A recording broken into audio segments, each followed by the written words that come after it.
Hi, I'm Josiah with Laser Designs. I'm here to show you use number 78 for a carabiner keychain. Here we have a hammock from Trek Light Gear. Great hammocks. Problem is right now when you sit in this hammock, you're only about this far from the ground. So we're going to add just a little bit of tautness with this carabiner keychain. So I'm going to take the carabiner clip it onto the rope, and then put the rope in the non-gate end, so the gate opens opposite the rope. Put the rope in the small end of the carabiner and add your twists. You can do as many twists as you need to get a little bit more tautness. Once you have it where you want it, just put the rope inside the carabiner and lock the gate shut. There you go. You now have added tautness to your rope.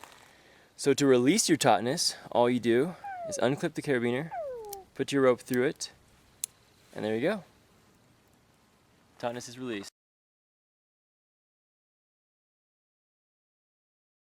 That's how you use a carabiner to tighten a rope. Any rope, on a tent, on a tarp, or your hammock. Happy hammocking.